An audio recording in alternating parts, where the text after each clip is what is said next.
HeatPump. It was the hottest summer since 1983, according to a story posted on Stuff, but I didn't need an internet article to report what I already felt. Temperatures up in the high 20s every single day for the past 6 weeks. The grass peppered with bare patches, crunchy underfoot. Water restrictions in place across the whole of the North Island. It was a fat, heavy, smothering kind of heat. It had started out joyful and celebratory, but soon gave way to frayed tempers, poor sleep, and a pervasive sense of discontent. I hated the oppressive humidity, loathed the touch of the sun even more. I avoided it as best I could. I was living alone in a rented house, a short distance outside of the city. A nice, neat little suburb with a view of the sea in the distance. It had been a great find. Despite harbouring the usual problems of damp and condensation, any issues were offset by the benefits of a mostly decent landlord, friendly neighbours, and a thankfully short bus ride into the city. It was a far cry from what I had been used to, put up with and moved away from. It had felt strange at first, living on my own, especially after spending so long always sharing my space with others, yet I thoroughly enjoyed my newfound freedom. I was young, newly single, so long Jason, and I had an exciting job doing what I loved. Best of all, I was getting paid good money to do it. All the T's had been crossed, all the dots placed on the I's. To the surprise of almost everyone, perhaps even myself, I'd aced both my interviews, packed up my meagre belongings, and kissed my few family and friends goodbye. In the city, however, not everything had been quite so straightforward. The office building where I was to work had been closed off unexpectedly. It was yellow-stickered and scheduled for possible demolition. Earthquake damage, my boss had told me. Absolutely no one is allowed inside until it's sorted. But don't worry, there are plenty of shared spaces you can use in the city, or we can set you up to work from home. They'd given me a laptop, a rucksack, some company swag, and a list of apparently great places I could go. The shared spaces weren't bad, but they were too fraught with noise and smells for me to be productive. I'd never found it easy to work among others. I always craved the silence that solitude brought, and the subsequent improvement to my focus. Even with my headphones clamped tight around my ears, the insipid tweet and buzz of busy work and meaningless small talk always filtered through. I didn't want to make conversation, too nervous and unsure of myself to be sociable. There were too many emotional triggers which I found challenging to ignore. At first I went to the city library to escape and find some peace, but even there I'd find myself too easily distracted. I told my boss that I would work from home until the new offices were completed, grateful for some quiet at last. I found myself one Wednesday morning, after fighting to open windows which had been perplexingly painted shut, with an AC unit that would do nothing but belch out hot, stagnant air and a putrid smell of used socks. It wasn't a real AC, of course, merely a commonplace heat pump with a cold air function. The house was stifling. I opened both doors and as many windows as I could. My skin was slick and shiny with sweat, clad only in a singlet and shorts. My hair, frizzy and difficult at the best of times, was an untamable mess. Even worse, the heat pump now refused to turn off. Unless I isolated it on the switchboard and effectively cut the umbilical, nothing would stop its relentless purge. I'd read through the manual, checked all the settings, even reset the electrics at my landlord's suggestion, all to no avail. I called him again later that morning, asking him to help. "I'll send someone round," he'd assured me. "They'll sort it out. Can you leave them a key to get in?" I told him I would be present, working from home as I was, and he promised to let me know when to expect someone. I received a text a little later. Someone from Sparky Bloke Electrics would pop round that afternoon. Exact time unknown. I spent most of the afternoon working as best I could, and yet feeling slightly on edge. I hate waiting for visitors, even more so when I don't know exactly when to expect them. It's always been one of those few things that give me inexplicable anxiety. I worry that I might miss the knock at the door, and I'm always unsure how to talk to and act around strangers. The anticipation of inviting someone I don't know into my house makes my skin crawl. Stupid, really. At almost 3:00, a booming thump on the front door signalled the arrival of Sparky Bloke, or at least one of their designated employees. "G'day, darling," he drawled in greeting, looking me up and down. He leaned his shoulder against the doorframe, one hand on his hip, the other on an oversized tool bag. He sported a worn and tattered grey T-shirt emblazoned with the company logo, matching shorts with frayed hems and an apparently intentional, dirty blonde mullet. I shook the hand he held out for me, surprisingly very clean. "I'm Vinny, for the HeatPump." I nodded and introduced myself and beckoned for him to follow me into the front room. "The switchboard is in the hall there," I told him, gesturing, "and the HeatPump is over here." He grunted a reply and set his tool bag down on the floor. He stared up at the unit mounted on the wall, both hands on his hips. "Bloody hot one today," he remarked. "Any chance of a drink of water?" It was a simple enough question, but somehow he managed to make it sound like a demand, as if he was used to having women wait on him, to bow to his every whim. I nodded and went into the kitchen to fetch his water, leaving him to continue doing nothing. When I returned, he'd flipped the fuse switch on the circuit board and the heat pump had hummed into life. "You know it wasn't turned on, right?" he asked me with a smirk. "Won't work without electricity." He took the glass from my hands, watched me. I stared back at him, trying as hard as I could to keep my expression blank despite the ire I felt. I know. I had to turn the electric off, just make it stop. It just keeps throwing out heat otherwise. "And did you make sure you set it to cool?" I took a breath before replying. "Yes. I went through the manual and checked everything I could. I even reset the master switch outside, but it still just heats up. And it smells strange." "Smells? Like sweaty socks or something?"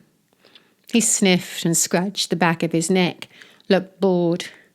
"Yeah, that happens sometimes. Wouldn't worry about it." "But it makes the house smell awful. It's almost worse than the constant heat." "Well, you can just keep the windows open, burn some of those scented candle things or wherever it is you girls always seem to have around the place. It usually goes away. Heat pumps are useless for cooling the air anyway.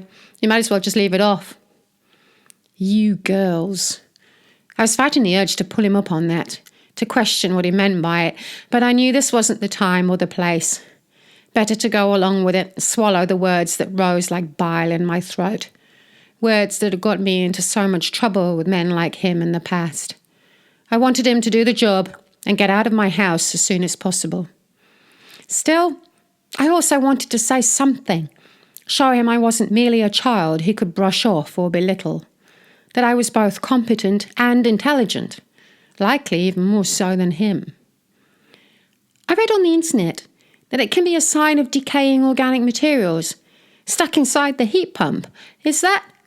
He held up a hand to cut me off, waved it dismissively.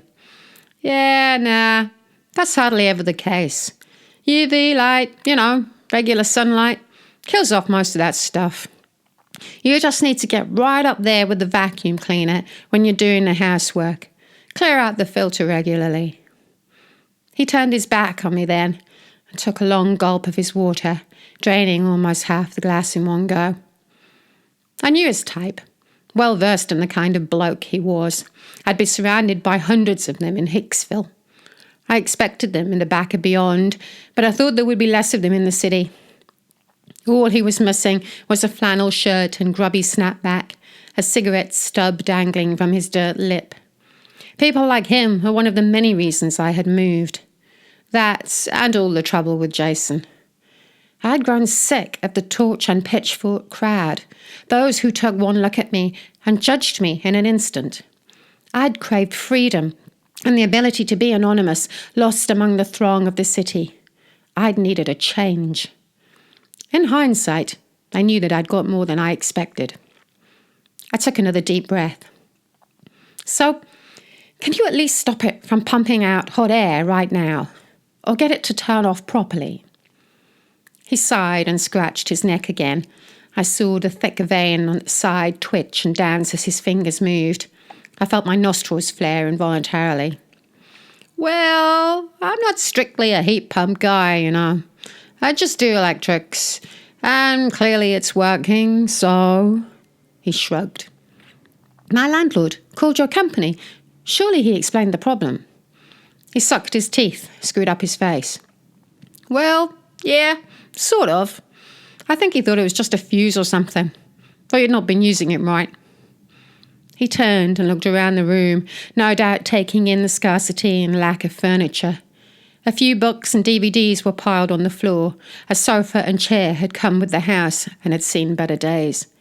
My laptop and headphones rested on the only flat surface in the room, a cheap vinyl camping table from the warehouse with a matching black chair. You've not been here long then? I shrugged. Living on your own? He pressed. I wasn't about to answer that. I see a lot of girls like you in my job. Not many of them as pretty as you, though, eh? I always tell them the same thing. Living alone, it's not a great idea, you know. Everyone says it's a good country, and there's so little crime. But women on their own? Yeah, nah. You need a good, strong man around to help you out, to do the heavy lifting for you. Someone to keep you safe. He winked at me then, and I felt sick. Are you going to be able to fix it? I asked quickly, yet also as politely as I could manage. He stood still for a moment, looking at me slowly, his gaze wandering across the whole of me, settling somewhere south of my face. He sniffed thoughtfully and looked up to meet my eyes before draining his glass and replying, Yeah, I can take a look. For you. His words made my stomach drop. Old and unwelcome feelings came rushing over me, a sudden surge of blood and sweat. I knew right then I should tell him to leave. I should tell him to get out of the house. But I didn't. I don't even know what stopped me. Maybe a small part of me was still naive, still wanted to believe only the best in people. He was simply here to do a job, I reminded myself. Just let him get on with it and go. He handed me his empty glass, his fingertips brushing mine as I took it. An involuntary and uncomfortable shiver traced its finger down my spine. The thick pulse of adrenaline beat in my head. I rushed to the kitchen, placed the glass on the worktop and breathed as deeply and as slowly as I could, trying to regain control. I could hear his footsteps behind me, a heavy yet unhurried tread. You all right? He asked me. There was perhaps a tinge of concern in his voice, mixed with some cruel amusement. I didn't want to look at him. I could hear his smirk without seeing it. Jason had been exactly the same. I knew what he was doing. I'd been through this before. He was playing the role of a hunter, no doubt imagining I was his prey. We were both simply acting out our parts, dancing towards the inevitable end, the climax he'd wanted from the start. I'm fine, thank you. I'm just a little thirsty. Please, just do what you need to do, with the heat pump. I could sense him behind me still, waiting in the doorway, only a few steps away. I willed him to move, to go back into the front room and leave me alone, but he stayed there, watching me. I could hear him breathing, the pace a little quicker, a little heavier than before. I tried to keep my voice calm, my tone measured. Just go back into the front room, please. I'll only be a moment. He moved closer. You feeling a bit crook, darling? I'm fine, honestly. Just give me a minute. I felt his hand on my shoulder, those surprisingly clean hands, at odds with the rest of his nasty, grubby self. Every part of me ached with a nameless hunger. I turned. I shouted. He saw the change in my face. It's not safe! I registered his shock and fear as I lunged towards him. I couldn't stop myself any longer. The heat, the smell, the rage built up in me. All the power I struggled to hold inside broke loose. He was just another small-town bloke with an equally small mindset. Just like Jason, may he rest in his eternal damnation.